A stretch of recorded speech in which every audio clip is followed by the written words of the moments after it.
So this is by far the hardest video James and I have ever publicly had to make. An update on our family. James and Myka Stauffer, episode 3. And I'm not really sure if this is part 1. I just started recording, but we're going to figure that out. Let's go.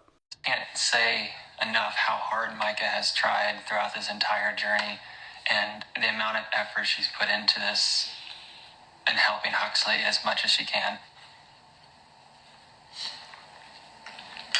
There's not an ounce of our body that doesn't love Huxley with all of our being. There wasn't a minute that I didn't try our hardest. After weeks and weeks of hiding this kid, and everyone's asking what is going on, Myka is posting cleaning videos like nothing ever happened. Then on May 26, 2020, they post this video, which is actually the title of the documentary, An Update on Our Family. It was agreed by pretty much everyone that the video was widely self-serving. It was very much about them, like pretty much this entire thing was.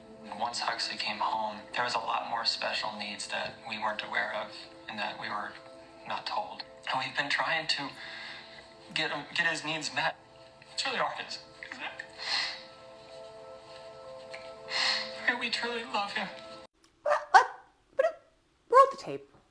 This is our boy, and we don't need to consult with any more physicians until I bring this little guy home. He's our son, and that's that. What we're not going to do is lie. They weren't told. Yes, they were. They were actually encouraged to seek more physicians and to figure out what was going on so they could be truly prepared, but they denied that and said, we don't need that because they were on their savior kick. Numerous medical professionals have felt that he needed more, and they found somebody that they felt would be ultimately the best fit his now new forever family. The whole video was aimed at the fans thinking, oh my God, you had no choice. You are so great. Even though you've had this child for 2.5 years, have made a ton of money off of him, which I guarantee you none of those checks went with him. And they really tried to put themselves out as something terrible had happened to them instead of them doing something horrible. But they didn't stop there, and then they came with the real head scratcher, considering what? The reason why we can't go into detail of what actually transpired is because we're truly going to protect Huxley's privacy and not let people know what happened, everything that went on. To make us make this decision. That's his privacy. So we're not going to talk about that. That's not appropriate. So let's be real clear. Obviously, I'm very glad they didn't share all of this stuff, but they shouldn't have been sharing it in the first place. So now his privacy matters when repeating certain things could potentially make you look bad. Okay, I got it. I'll put that in the notebook. My personal opinion, it wasn't about privacy. They tried to make him disappear and hoped nobody would notice. So, allegedly. The way this video was portrayed and what they did, one of the kind of scariest parts to me is they didn't actually register how wrong what they were saying was, and kind of still don't. And there's a lot of other family channels that defend them that also don't really acknowledge what really happened. But there's so many holes in their story that we need to get that cheese lady here so she can tell us what kind of Swiss this is. People, no matter what this documentary tries to kind of hint at, are justifiably upset. And you think you're gonna get everything past the internet detectives. You're not. You can't get away with anything, especially this. We're going to go to a different speech therapist, not the one that's $500 a month. Oh yeah, but we're going to go to the one that's it's like $70 for 30 minutes. Let's be so clear about that. This kid is literally funding their entire lifestyle. He is what people are going to their page for, period. There's no question about it. But his speech therapy is, oh, well, what if they didn't have that kind of money just laying around? I mean, it is the internet, it's volatile. A Cartier bracelet. $6,500 bracelet on her wrist. But you can't afford $500 a month for a speech therapist? Not $500 for 30 minutes. No.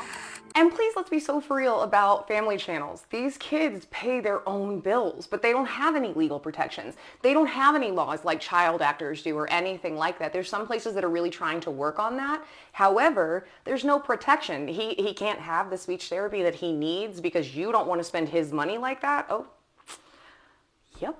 People start asking the important questions that maybe they should have been asking since the beginning. Did they adopt this kid for the right reasons, or was this all just so that they could get some clout? Did they ever really care about him? All of her brand deals drop her after this, by the way, and they're like, we're not going to be associated with this, and then they find the duct tape video. What you doing in there, man? You reorganizing the shoe closet for me, eh?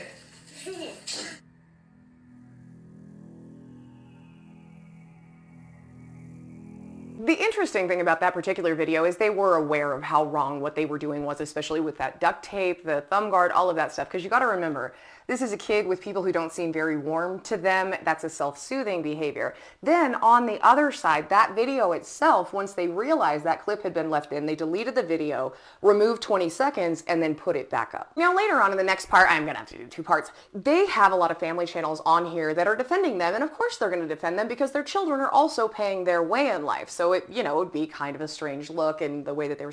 Anyway, it's a whole thing. But it feels like once you put all of these things together, this was the plan from the start. She clarified way too early and way too often all the time, no, he's here forever. This is forever. This is forever. This is forever. Which, for entertainment purposes on the internet only, look what I got. I got a little mic. Sorry if the sounds weird. Learning how to use it. I don't know. Obviously, people were worried. They invited the public into their home and they had an attachment to this child. And so they obviously went to the police because all these videos were hidden. They had been hiding the fact that he was gone. His car seat was gone. They got worried, justifiably so, again. After conducting well-being checks on Myka Stauffer's biological children, it was determined that there were no signs of physical abuse against any of the children. As far as the talk of possible human against them, it was determined that the process of his adoption is being conducted legally. Oh, they're talking about Huxley. Crazy.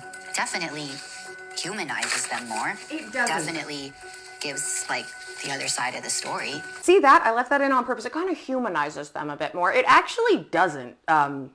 At all. One thing I will say though is that there were supposedly, I don't believe anything these people say, a lot of threats towards the children. That's not okay. Those kids have as little choice in this situation as the other child. Anyway, I'll see you for the last part tomorrow.